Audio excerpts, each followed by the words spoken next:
There is a sentence that came out of the Pentagon this week that should have made a lot more people stop and pay attention.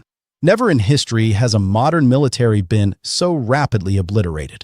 That is the official framing. Iran's navy, its air force, its air defenses, its command bunkers, all of it described as historically defeated. And if that were the whole story, if this war were truly winding down and the enemy were truly finished, then what I am about to describe would make no sense at all. Because while Washington is telling the public that Iran is effectively destroyed, the United States is simultaneously executing the largest ground force deployment to the Middle East since the invasion of Iraq. 3,000 paratroopers from the 82nd Airborne just wheels up from Fort Bragg. Marines are staging in Qatar. Amphibious assault vehicles are launching from transport ships offshore. HIMARS rocket launchers rolled off cargo planes and drove directly to firing positions near the border without stopping at the airfield. You do not do that against a defeated enemy.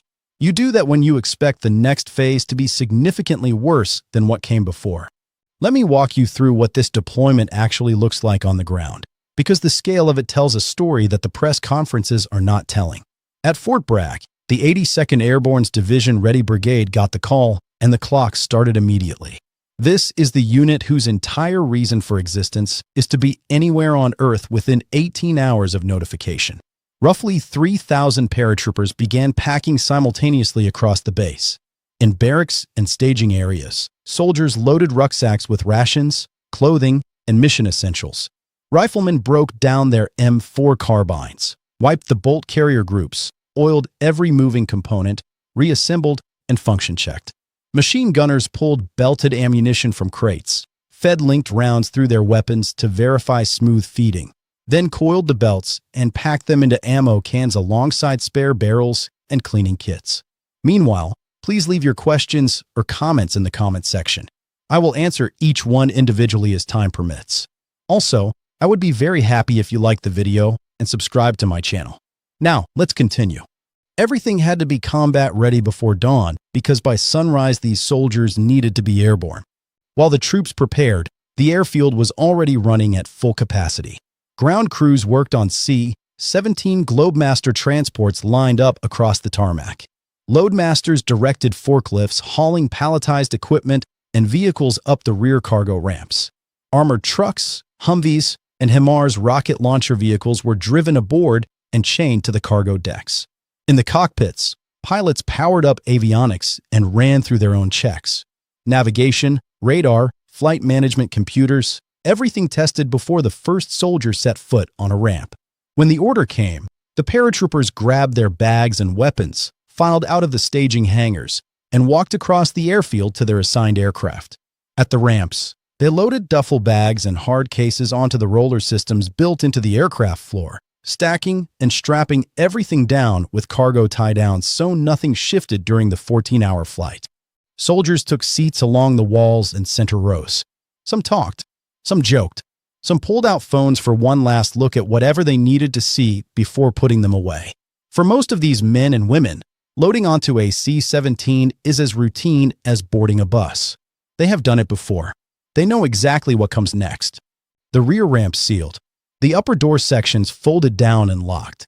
Cabins pressurized. For Pratt & Whitney turbofans spooled up on each aircraft, one after another, and the heavy transports taxied out, lined up, and accelerated down the runway. Wheels off the ground. 3,000 American paratroopers climbing into the sky headed for the Persian Gulf. 14 hours in the belly of a cargo plane with nothing to do but think about what is waiting on the other end. Some slept. Some stared at the metal walls. Some ran through their training in their heads because muscle memory is the only thing that works when the situation goes sideways and conscious thought becomes a luxury you cannot afford. 14 hours later, the first C-17 touched down at a military airfield in Qatar. The ramp dropped the moment the aircraft reached the unloading area, and the offload began instantly. HIMARS vehicles started their engines, unchained from the cargo deck, drove down the ramp onto the tarmac, and kept moving. They did not stop at the airfield.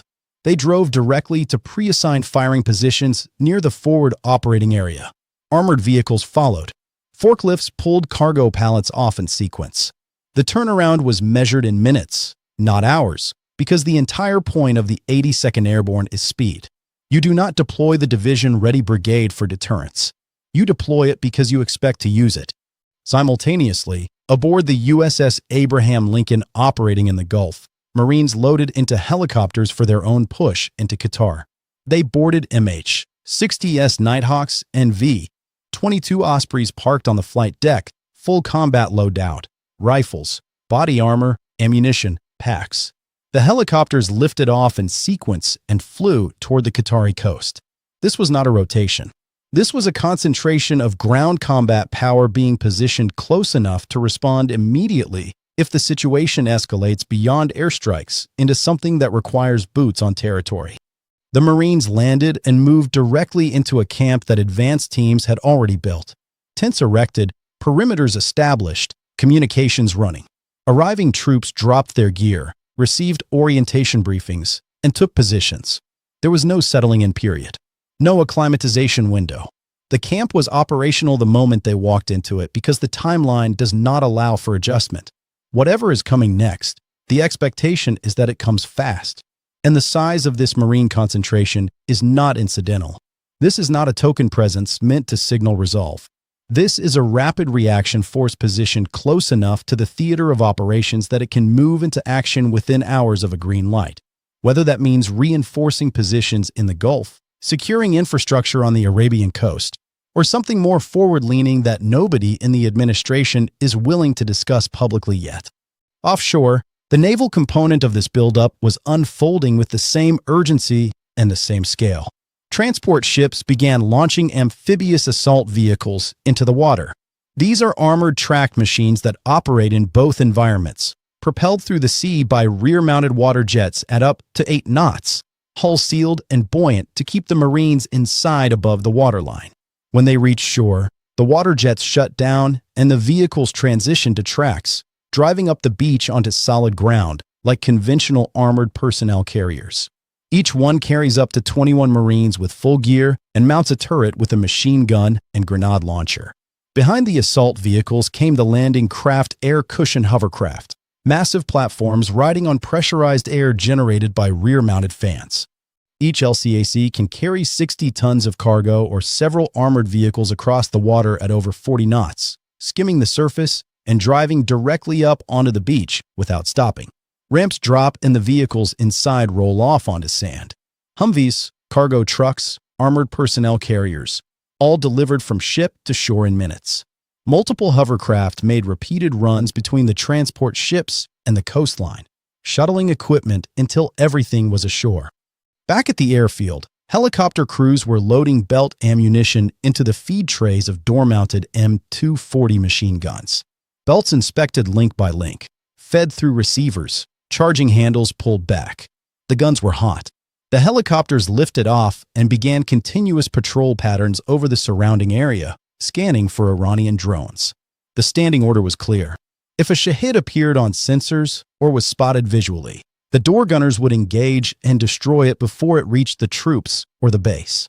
The patrols ran without interruption, one helicopter returning to refuel and rearm while another took its place overhead. The perimeter was covered at all times. Step back from the details and look at what is actually happening here. The United States is telling the world that Iran's military has been historically obliterated. At the same time, it is deploying 3,000 elite paratroopers on an 18-hour clock, staging a significant Marine force in a forward camp, launching amphibious assault vehicles from transport ships, positioning HIMARS rocket launchers at firing coordinates near the border, and running continuous armed helicopter patrols against drone threats that a defeated enemy should not still be capable of generating. That is not the posture of a military mopping up after a victory. That is the posture of a military preparing for an escalation it has not yet announced to the public. Think about what each of these elements is designed for. The 82nd Airborne does not deploy for peacekeeping. It is a forced entry unit. Its mission is to seize and hold ground under combat conditions. HIMARS launchers do not drive directly to firing positions because the situation is stable. They do it because targets have already been identified and the systems need to be in range when the order comes. Amphibious assault vehicles do not launch from transport ships and practice ship-to-shore runs because the enemy has been neutralized. They do it because a ground operation involving a beach or coastal approach is being planned or is already imminent. Every element of this buildup points in the same direction, putting ground combat power within striking distance of Iranian territory or Iranian-controlled positions on a timeline that suggests the next phase could begin at any moment. The gap between the rhetoric coming out of Washington and the reality unfolding on airfields and beaches across the Gulf has never been wider in this conflict. Officials describe a defeated enemy, while the military quietly assembles the largest ground force concentration in the region since 2003. Those two things do not coexist comfortably.